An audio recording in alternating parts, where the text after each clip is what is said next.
जरांगेंच्या सरसकट ओबीसी आरक्षण मागणीचे साइड इफेक्ट आता पोलीस भरतीमध्ये उमटल्याचं दिसतंय। कारण ईडब्ल्यूएस अर्थात आर्थिक दुर्बल घटक या प्रवर्गात अर्ज भरणाऱ्या उमेदवारांना आता याचा लाभ मिळत नसल्याचं समोर आलंय।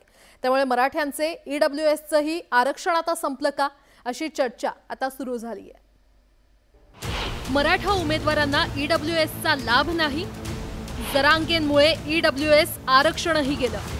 ओबीसी उपोषणकर्त्यांचा आरोप, जरांगेंचा पुन्हा सत्ताधाऱ्यांवर हल्लाबोल।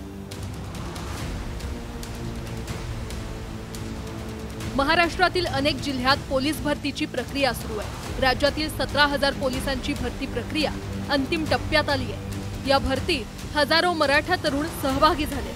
यातील अनेक मराठा उमेदवारांनी ईडब्ल्यूएस प्रवर्गाची निवड केली आहे। काही जिल्ह्यात मैदानी चाचणीनंतर लेखी परीक्षा देखील झाली। पण आता आरक्षित जागांनुसार अंतिम निकाल जाहीर होण्यापूर्वीच अप्पर पोलीस महासंचालकांनी ईडब्ल्यूएस आरक्षणाबद्दल महत्त्वाचं परिपत्रक काढलंय, ज्यानुसार ईडब्ल्यूएस प्रवर्गातून अर्ज भरलेल्या उमेदवारांना या प्रवर्गाऐवजी एसईबीसी, ओबीसी किंवा खुल्या प्रवर्गाचा पर्याय द्यावा।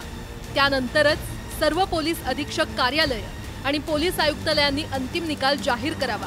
निवड होणाऱ्या उमेदवारांना एसईबीसी किंवा ओबीसी प्रवर्गाचं प्रमाणपत्र सादर करण्यासाठी 1 महिन्याची मुदत दिली जाईल।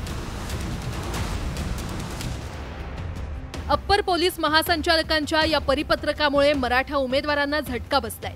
एकीकडे मनोज जरांगे मराठ्यांच्या ओबीसी आरक्षणासाठी आग्रही असतानाच आता मराठ्यांचं ईडब्ल्यूएस आरक्षण गेलं का असा सवाल उपस्थित होतोय।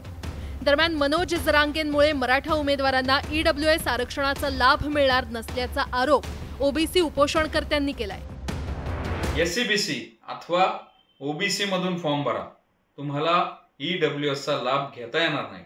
तर एकंदरीत मनोज जरांगे सारख्या अशिक्षित माणसाच्या मुळे मला तारणहार व्हायचंय, मला सर्वेसर्वा व्हायचंय, मला नेता व्हायचंय, यांच्या हेकेखोरपणामुळे महाराष्ट्रामधील गरीब मराठा विद्यार्थ्यांचं, मुलांचं खरं तर हे भवितव्याचं नुकसान मनोज जरांगेंनी केलंय। दरम्यान मनोज जरांगेंनी पोलीस भरतीतील या प्रकाराचा निषेध करत सत्ताधाऱ्यांवर पुन्हा टीकास्त्र लागल्याचं पाहायला मिळतंय। ज्या पोरांना कुणबी प्रमाणपत्र मिळालेत का, त्या कुणबी प्रमाणपत्र मिळालेल्या पोरांच्या भरत्या असे 400 ते 500 पोर आहेत, त्यांना ठाण्याच्या एसपीनं कुणबी प्रमाणपत्र मिळालेलं असून बाहेर काढे ओपन मध्ये टाकलंय।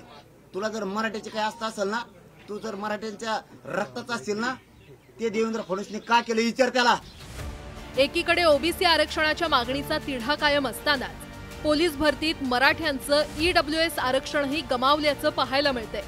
त्यामुळे हे मनोज जरांगेंच्या अट्टहासामुळे घडलं का, की सरकारनं मराठ्यांचा आर्थिक दुर्बल घटकात समावेशच केला नाही, हे पाहणं महत्त्वाचं ठरणार आहे। पण सध्या तरी ईडब्ल्यूएस मधून अर्ज भरणाऱ्या मराठा उमेदवारांचं नुकसान होणार एवढं मात्र निश्चित। Bureau report, news 18 Lokmat.